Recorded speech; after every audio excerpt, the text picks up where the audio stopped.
Pakita mo nga kung ano ba yung real at saka fake na manager's check. Na ano yung pinagkakaiba. Video nung nagpalitan po sila ng flag sa, was that in Matnog, sir, Matnog? And there was a happy birthday. I'll just, ito pong muna. Ito pong Zoom meeting na to, medyo naging controversial ngayong araw na ito dahil yung painting behind the VP. Let's stick to the Zoom meeting if we can pause that. Ramil Madriaga had claimed na yan yung inirigalo niya. Because I have no personal knowledge about those. Dito lang kailangan kong linawin talaga. Una sa lahat, gusto ko pong ipakita po yung itsura po ng Nomo para ma-appreciate nyo. Ang Nomo po sa tapat mismo ng Tomas Morato. So busy street po yan. Wala kami sa looban, kagaya ng ibang mga tagong establishmento. Diretsahan na sana tayo. Wala nang paligoy-ligoy. Ito yung magandang balita sana, pero ang nakararami ay nagtataka dito sa paglabas ni Madriaga na kung hindi maganda ang kanya sagot, pamali-mali pa. Nabubulol na ako. Diretsuhin nyo na kami. Ang hirap pala pag halimbawang, ganito yung dila mo, napapalipit. Diretsahan sagot na sana. At yung mga lumalabas na mga manager's check, ipaliwanag nyo rin. Kaya nabara ito si kung paano balasahin sa tanong. Sana naiintindahan ito ni Chua kung ano. Kung paano, ako, sa pananaw ko dito, pananaw ko lang, sariling opinion ko. Gustong malaman ito ni Ted Pailon, bakit ba naniniwala pa kayo kay Madriaga? Ang dami ng palpak. Di ba? Pati mismo doon sa Momo Bar, puros kasinungalingan yung sinabi ni Madriaga. Mamaya, tatalakayin natin yan. Pero bago tayo magsimula at himahimain ang mga video na lumalabas, ang likes, ang share, samahan mo ng subscribe at all goods na tayo dyan. At sa dulo ng ating video, baka isa ka na sa ating nabanggit, mag-comment lang kayo para mabanggit natin kayo sa shoutout segment natin. Ito na. Dito mo mapapatunayan na talagang, ano ba si Madriaga sa kanila? Isa ba itong resource person? Dinideklara na ito raw ang susi para pabagsakin si Bibi Sara diretsuhin nyo kami. Ano ba talaga si Madriaga sa inyo? Ipasok natin. Manong Ted, balasahin mo na gusto. Kasi dati nga po, wala naman siya doon. Doon po sa unang complaint. Isa po siya sa mga witness ni Congresswoman Laila de Lima. Meron po siyang attachment doon, yung kanyang unang salaysay. Yung second, yung pangalawang salaysay niya, yun po yung wala. Kaya yun po yung kanya ipinresenta nung kami po ay nag-committee hearing. At dito po, kaya po pinabasa po namin siya sa kanya ito. So meaning, ito po ay ang kanya pong presensya ay nang dahil doon sa complaint na inendorso ni Rep. De Lima. Opo, tama po kayo. Hindi ba yan yung confidential pa na pinag-uusapan nyo? Kaya lang pala na ipasok ito si Madriaga, ito pala ay magiging testigo ata. Kasi kasama ito Di ba? Doon sa hinaing complaint, pangatlong complaint ata ito, kung di tayo nagkakamali, doon sa impeachment ni Bibi Sara, kasama ito si Madriaga sa kinuha nilang testigo, nagigiba daw kay Bibi Sara. Puro palpak. Lahat ng tinanong. At meron pa silang nilalabas na manager's check. Meron hong video rito, mamaya-maya. Paano nyo mapapatunayan na totoo ba talagang manager's check yan? Kasi pag manager's check, kasi ang sinasabi nila, parang winidraw nila o dineposit something. Di ba? Yan ang hindi ko maunawaan Nalito na ako Ang sabi niya ba doon ay winidraw o meron silang kinuha o may dineposito? Mamaya masusupalpal ka kung ano itsura ng manager's check na tunay. Alright, ngayon. Meron ho bang kaukulang vetting na ginagawa ang komite bago po magharap ng isang testigo sa komite? Wala. Well, kasi po kami, ang trabaho lamang po namin is tanggapin muna yung ebidensya since ito naman po ay determination of probable cause at sinasabi nga po natin, ito ay parang preliminary investigation lamang. So, dito po, tatanggapin lamang po yung mga testigo. And in fact, kahit naman po doon sa ating prosecutor, sa mga respondent, sila rin po ay papayagan.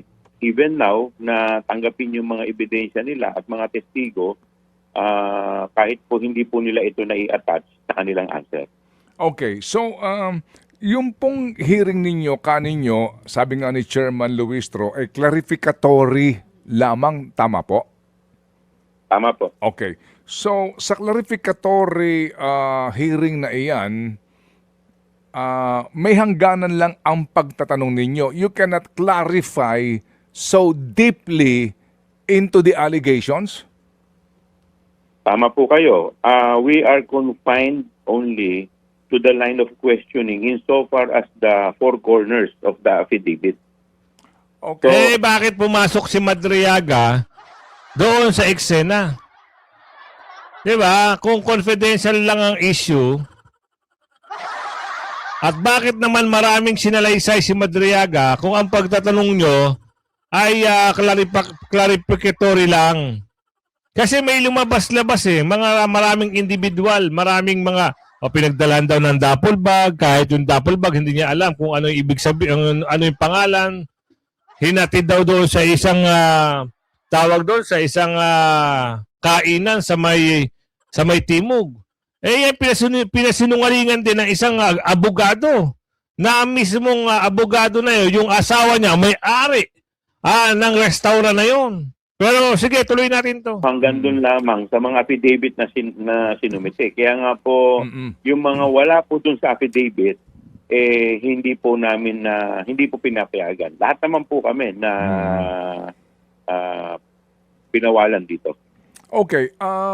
Kasi po, bagamat probable cause, parang sa fiscal kung ihahambing natin, pero yung fiscal din, kahit na yan po, lamang po, paunang pagdinig to establish probable cause, may mga pag-aalam pa rin sa veracity, katotohanan, noong isinusumbong nung, in this case, testigo sa kaso, di po ba?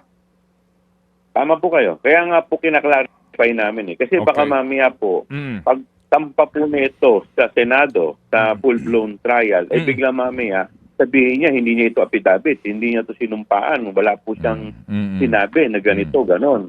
Kaya ang tanong lang ay tungkol lang sa affidavit. Now, insofar as the credibility of the witness is concerned, yan po ay sa full-blown trial na, para kung saan siya po ay i-cross-examine na ng mga Teka lang. Parang hindi ata yung ganyan yung narinig natin doon. Kasi maraming ilang pirasong ano ba yun yung sinasabi niya. 'Di ba? Marami siyang puro kasinungalingan si Madriaga. Litong-lito ang taong bayan kung nagsasabi ba ng totoo. Bakit mismong abogado? Tsaka ilalabas natin yung cheque, anak ka ng bugi naman, Bakit, ano ba yung pagkakaiba? Ito, ayon ito sa kay Miss Sason. Oo. Ito, ano ba ito? Kuya Goods, pakita mo nga kung ano ba yung real at saka fake na manager's check. Na ano yung pinagkakaiba? May barcode ata yung barcode itong original. Itong fake, hindi ko alam Tsaka bagong dated siya no? Parang dated lang ng last 2023. Tama ba? Tama ba? April 18, 2023. Hindi naman pwedeng nagbago ang manager's check. At saka, tignan nyo yung taas, yung MC, ibig sabihin MC, manager's check. Dito sa kanya, ang nakalagay, MC, pero dire-diretso na. Iba yung yung parang konstekto ng ng manager's check, Iba, di ba?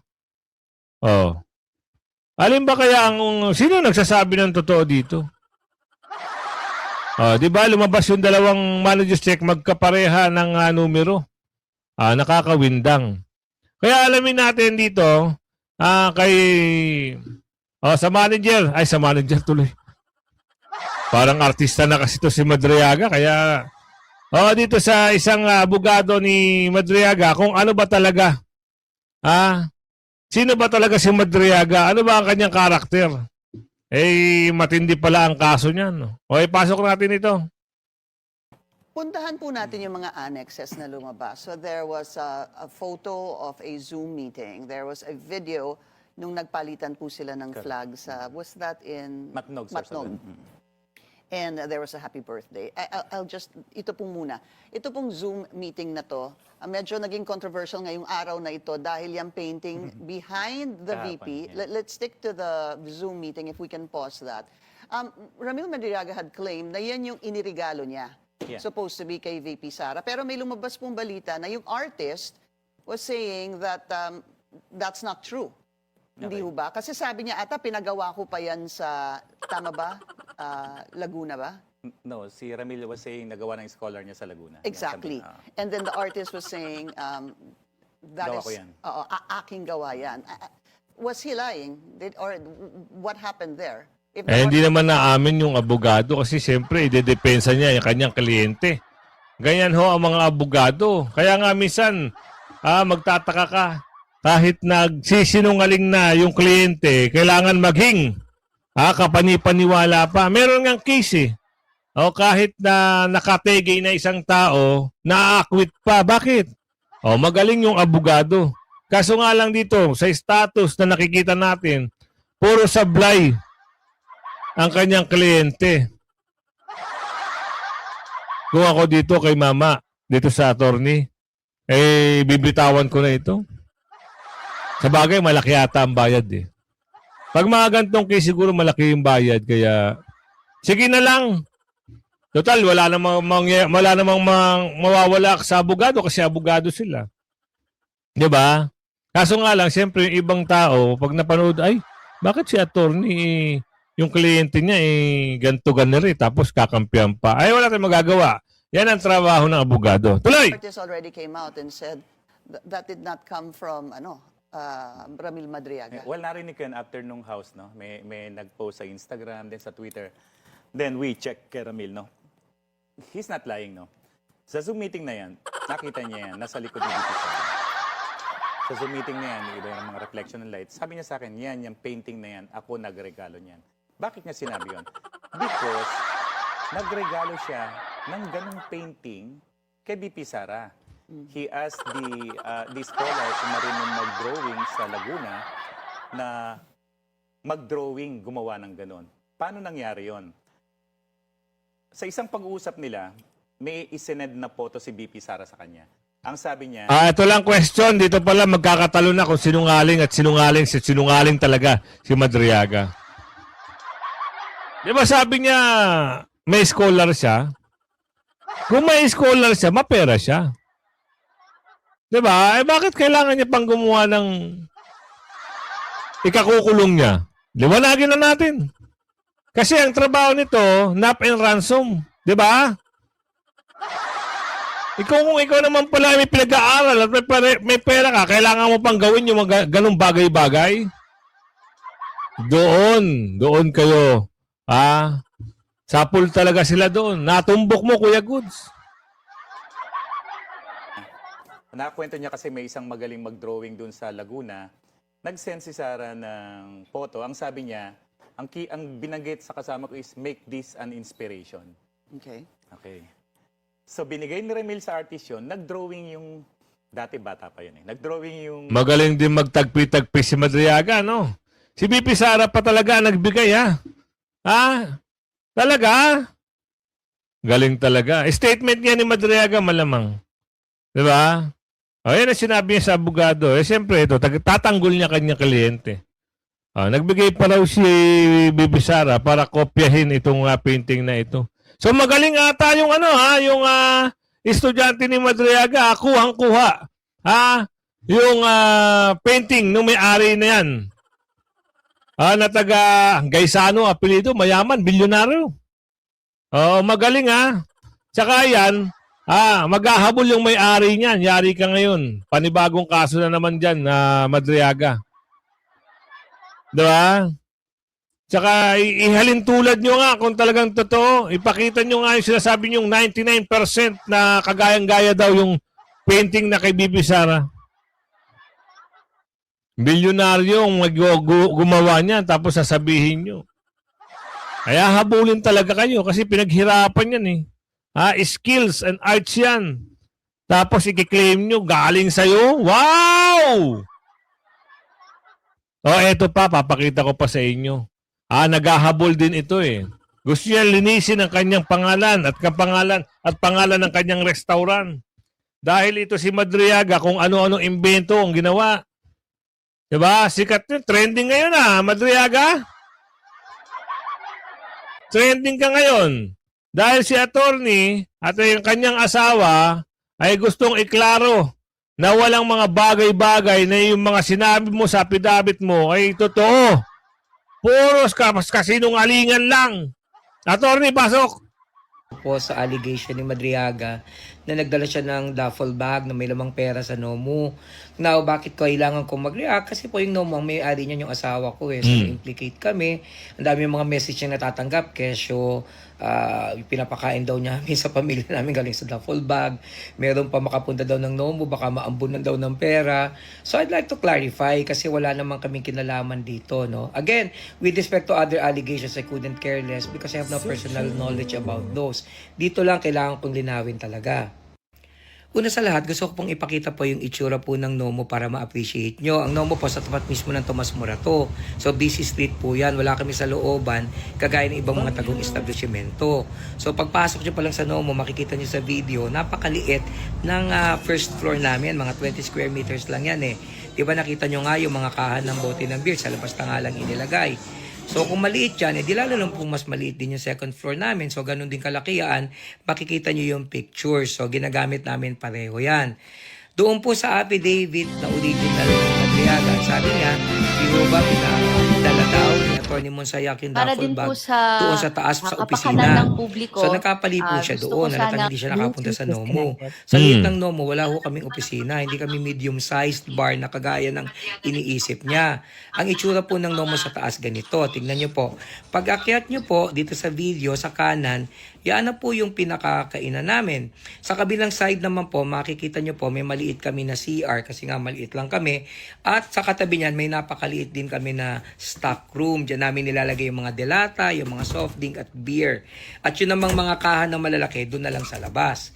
So, sana po maging malinaw yan. Wala kaming office.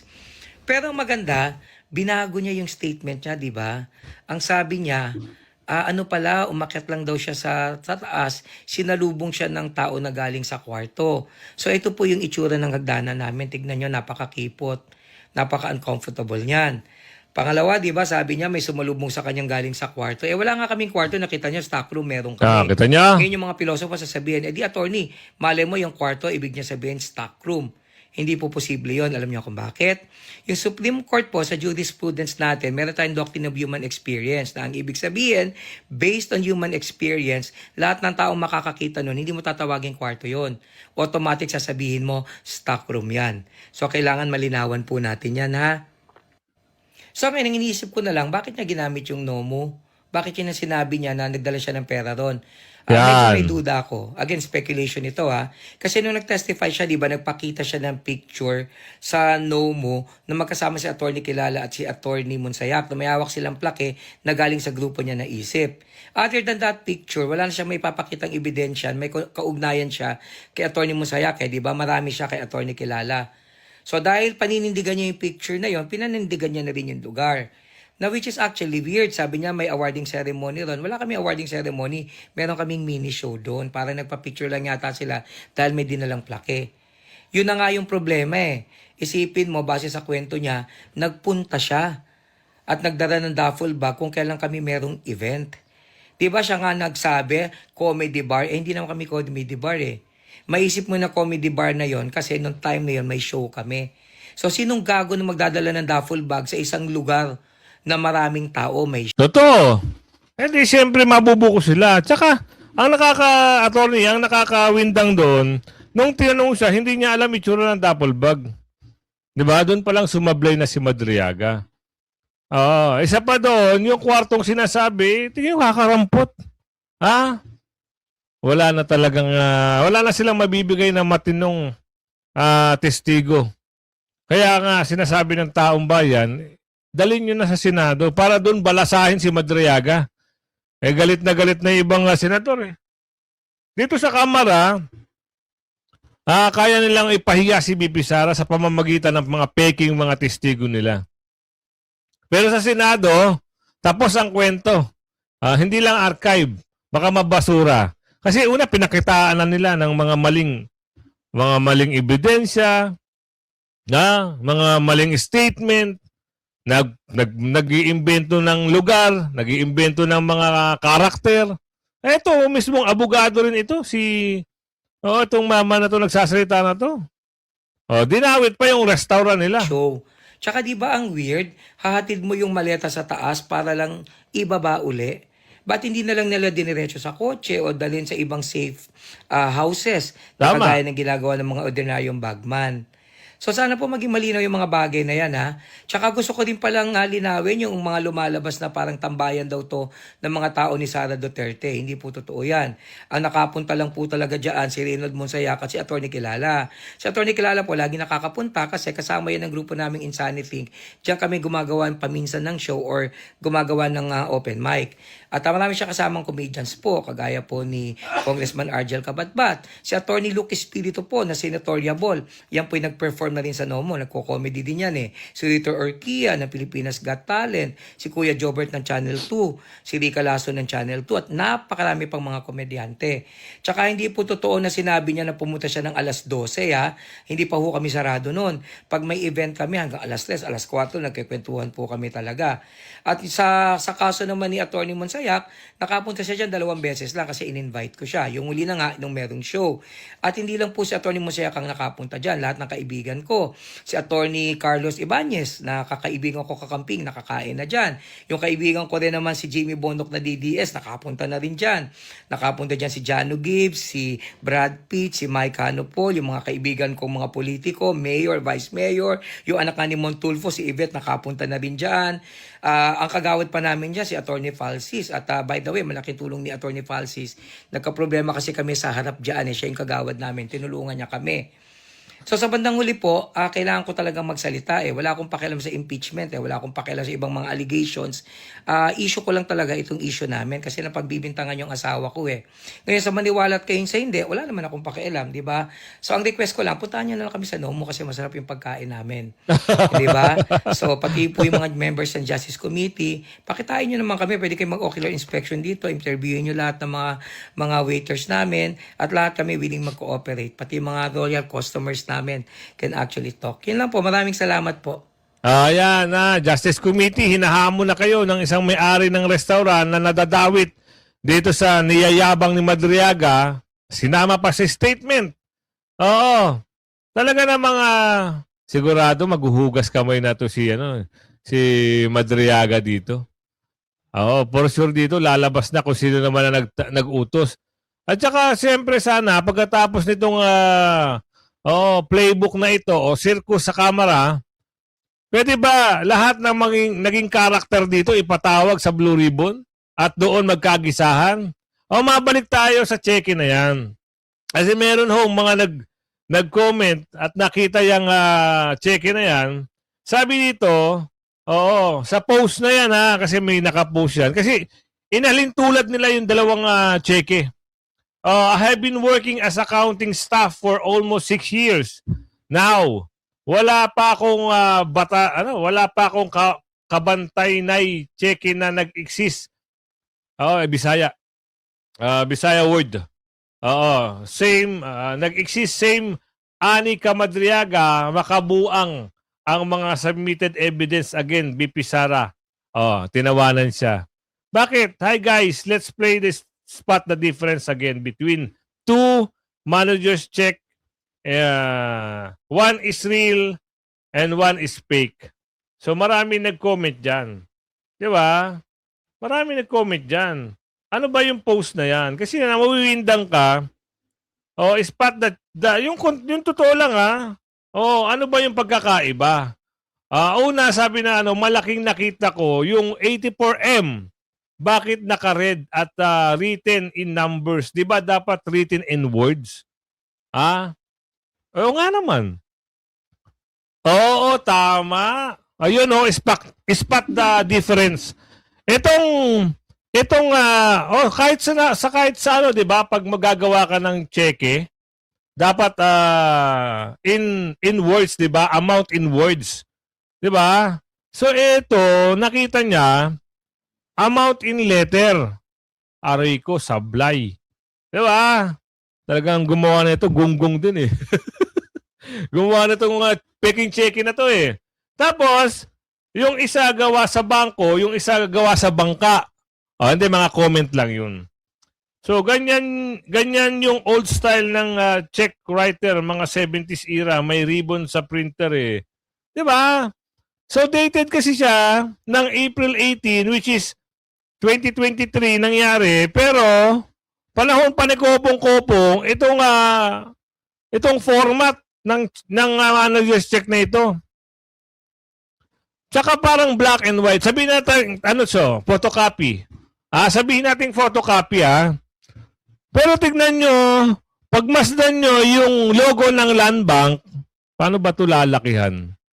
Pagmasdan nyo yung logo ng Land Bank, tignan nyo, awiwindang ka rito. Ibang-iba. Yung font style ng original manager's check parang maliit, no? Samantalang ito napakalaki. Bold type to eh. Tapos meron pang nag-comment dito. Ito raw ay sa Department Settlement Development sa Quezon City. Search nga natin yung sinasabi ditong Land Bank kung meron lalabas Department of Urban Settlement. Tignan nga natin. Land Bank. Department. Wait lang Department of Urban Settlement. Meron kaya? Lumalabas, Land Bank serve as key partner for Department of Human and Urban Development. This should acting as ICRO agent. Meron ba siya? Branch doon? Branch. Lagay natin. Check natin. May lalabas kaya? Parang wala ata. Meron ba kayo? I-search nyo ho. Ito isang malaking kalokohan na ginagawa nila. May masabi lang silang ebidensya. Kahit manloko sila sa milyon-milyon Pilipino, gagawin nila para lang siraan si Bibi Sara.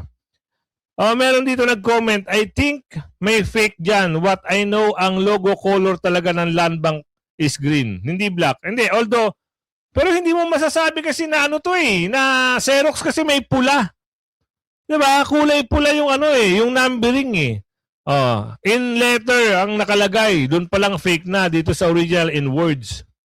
Tapos, lumang check-in number lang pero ang bago may barcode na. Tama nga naman, pero dated siya 2023 which is 2 years ago.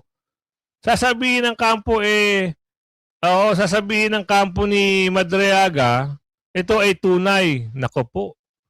Palpak Pag mabusisi ho ang mag-iimbestiga dito, wala silang kredibilidad. April 18. May nagsabi pa April 18 nakakulong si Madriaga. Totoo naman. Mahirap paniwalaan na yung gantong issue nila. All check po yung kay Madriaga, all design po yung nasa Land Bank in check. Paano mo nasabi na old design 2 years ago lang? Baka meron kayong lumang cheque o man-reduced check ng Land Bank na dinesign ng 2023, send nyo na lang. Send nyo na lang, pakita natin dito. Para masabi natin kung sino talaga yung mga gumagawa lang ng kwento. You can very much tell this can trace back to Trillanes. Yari na. Malamang dito. Mga comment to, Mga comment.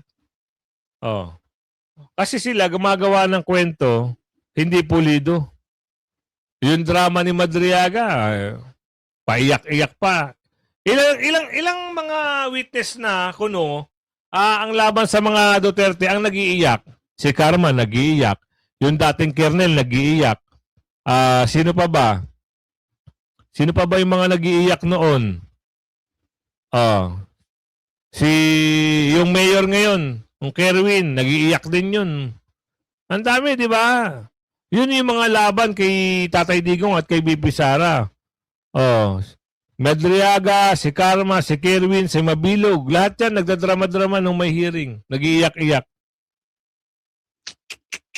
Yan, kung umabot ka sa video natin ito, So, wag mong kalimutan ang ating paglalambing, i-like, share nyo yung video.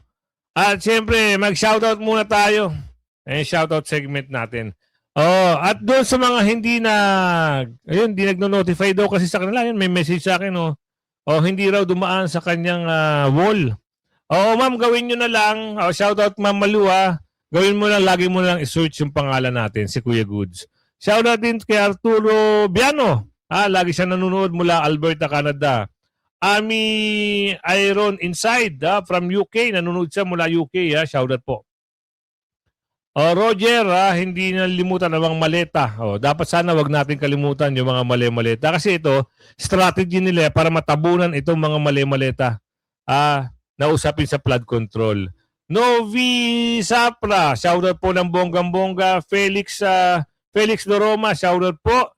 Edgardo Evangelista, shoutout po sa inyo. Lucy, yan, shoutout po, Team Replay.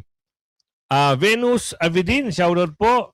Susan Doluhan, shoutout po ng bonggang-bongga. Ana Lu Aruelo, ayan, shoutout po sa inyo. Jan Kuray, shoutout po. Aida Misunuga, shoutout po sa inyo. Ray Lumba ng Mindanao, shoutout po. Rudy Villamor, ayan, laging nanonood, shoutout po sa inyo. Pablo Agustin, ayan, shoutout po sa inyo. Colin Soriha, shoutout po. Laging nanonood sa atin. Nelson Labrador, shoutout po sa inyo. Nene Bendana, ayan, shoutout po. Alexander Pines, shoutout po sa iyo. Maria Soledad Sadaya, shoutout po. Medyo malinaw mata ko ngayon pero bulol naman. Belinda de la Cruz, shoutout po sa inyo. Jeffrey Nat, shoutout po. Laging nanonood sa atin. John Ray Guerrero, shoutout po sa inyo. Nena Arancon, shoutout po. Eddie Makasimbar, yan, shoutout po sa inyo.